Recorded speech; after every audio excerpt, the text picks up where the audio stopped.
Assalamualaikum warahmatullahi wabarakatuh. Nama saya Aura Zuliana. Di sini saya akan menjelaskan materi mengenai perpajakan satu, dasar-dasar perpajakan, dasar-dasar perpajakan, jenis-jenis pajak, dan pajak bumi serta bangunan.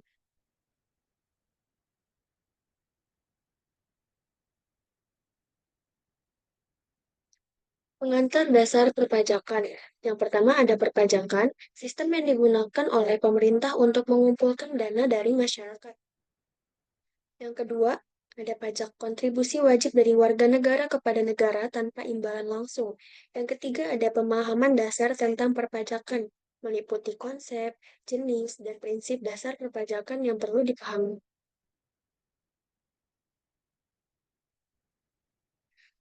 Konsep pajak dan fungsinya. Memahami peran penting pajak dalam ekonomi dan masyarakat. Yang pertama ada fungsi penerimaan, membiayai pengeluaran negara untuk pembangunan dan pelayanan publik.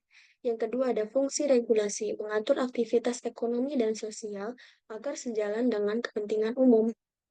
Yang ketiga ada fungsi redistribusi, mengurangi kesenjangan sosial ekonomi melalui pembagian sumber daya yang lebih adil.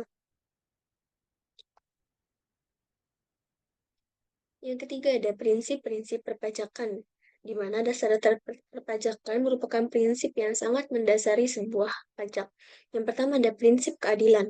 Pajak harus dikenakan secara adil sesuai kemampuan membayar, memastikan tidak ada diskriminasi. Yang kedua ada prinsip ekonomi. Biaya pemungutan pajak harus seminimal mungkin untuk efisiensi administrasi. Yang ketiga ada prinsip kelayakan. Waktu dan cara pembayaran pajak harus memudahkan wajib pajak agar tidak menambah beban. Yang keempat ada prinsip kepastian. Pajak harus jelas dan pasti sehingga wajib pajak tahu berapa yang harus dibayar dan kapan waktunya. Proses timbulnya pajak terhutang. Identifikasi objek pajak. Langkah pertama adalah mengidentifikasi objek pajak yang akan dikenakan pajak. Yang kedua ada identifikasi subjek pajak. Menentukan siapa yang akan menjadi subjek pajak, baik individu maupun badan. Yang ketiga ada perhitungan pajak. Melakukan perhitungan pajak berdasarkan objek dan subjek yang telah diidentifikasi. Penentuan jumlah pajak, menetapkan jumlah pajak yang terutang berdasarkan perhitungan yang telah dilakukan.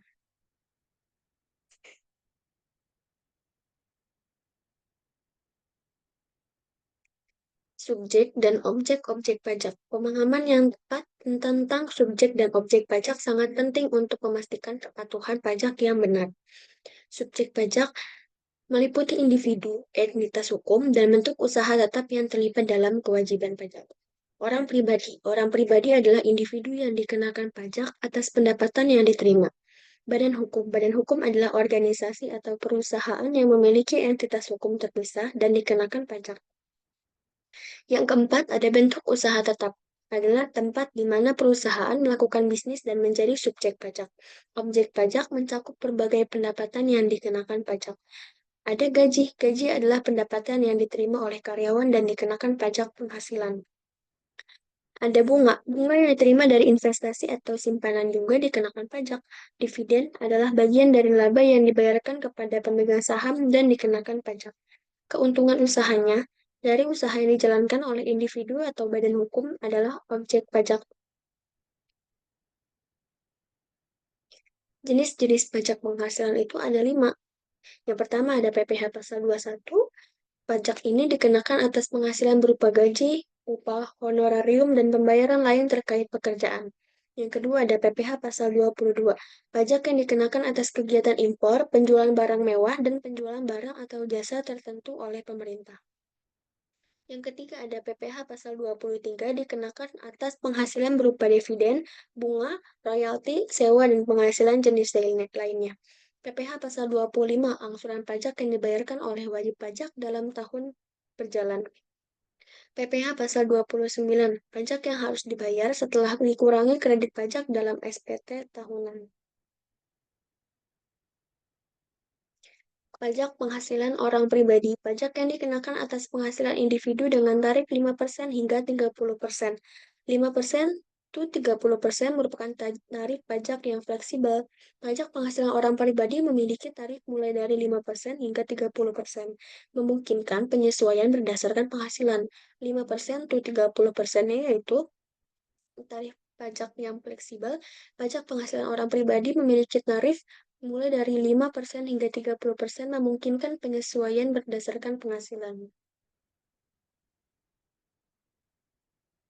Pajak penghasilan badan, dasar-dasar perpajakan dan kewajiban perpajakan badan hukum.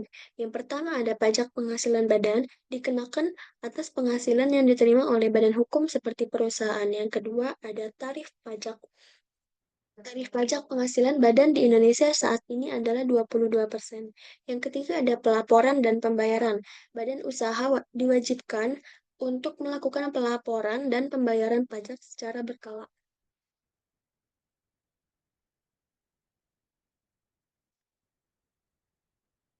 Di sini terdapat pajak bumi dan bangunan (PBB), memahami pajak atas tanah dan bangunan. Yang pertama ada definisi dari PBB. Pajak bumi dan bangunan (PBB) adalah pajak yang dikenakan atas tanah dan atau bangunan. Subjek PBB. PBB dikenakan bagi orang pribadi ataupun badan yang memiliki tanah dan bangunan. Yang ketiga ada pengelolaan PBB, termasuk dalam jenis pajak daerah dan dikelola oleh pemerintah daerah setempat. Yang keempat ada variasi tarif PBB. Tarif PBB bervariasi tergantung pada lokasi dan nilai objek pajak yang dimiliki. Perhitungan PBB, pendahuluan tentang pajak bumi dan bangunan dan metode perhitungannya. 0,1%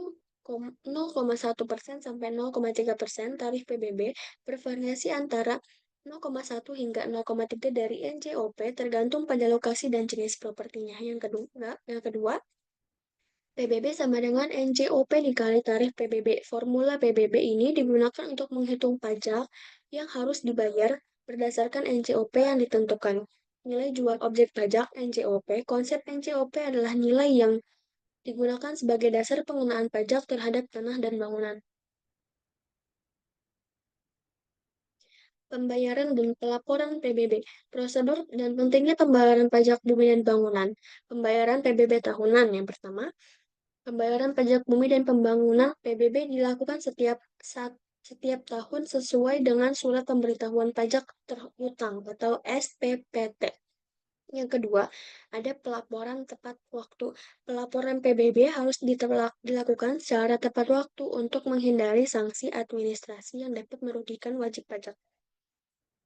Yang ketiga ada metode pembayaran PBB. Wajib pajak dapat membayar PBB melalui bank yang ditunjuk atau melalui sistem pembayaran elektronik yang dimudahkan proses transaksi.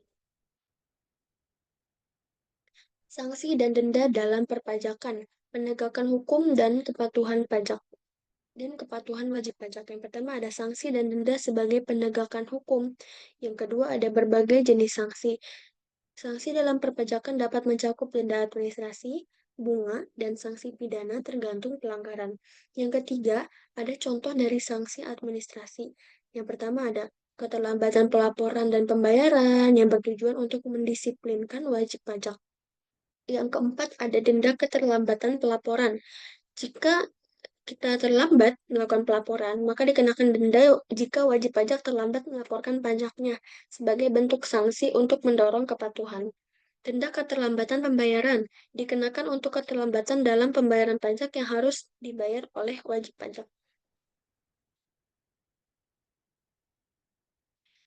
Adapun manfaat kepatuhan pajak meningkatkan penerimaan dan akuntabilitas keuangan negara. Yang pertama ada meningkatkan penerimaan negara, yang kedua ada transparansi dan akuntabilitas, yang ketiga ada menghindarinya sanksi, yang keempat adalah citra positif.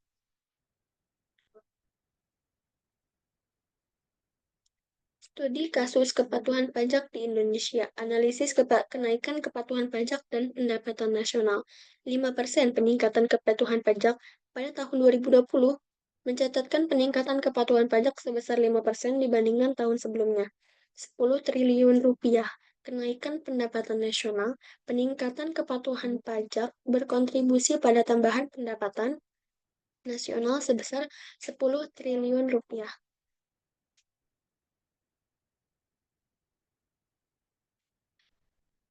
Adapun materi yang saya sampaikan terdapat kesimpulan dan daftar pustaka. Perpajakan sebagai elemen kunci dalam sistem keuangan negara, itu adalah kesimpulan yang pertama. Perpajakan memainkan peran penting dalam mendanai berbagai program dan layanan publik.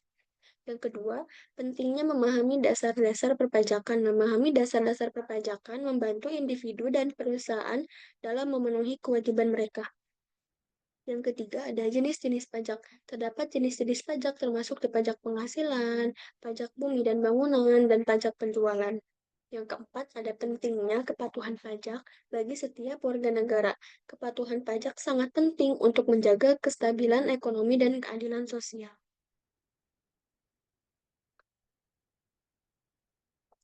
Dan di sini merupakan terdapat daftar pustaka dari materi yang saya dapatkan. Sekian dari saya. Terima kasih. Wassalamualaikum warahmatullahi wabarakatuh.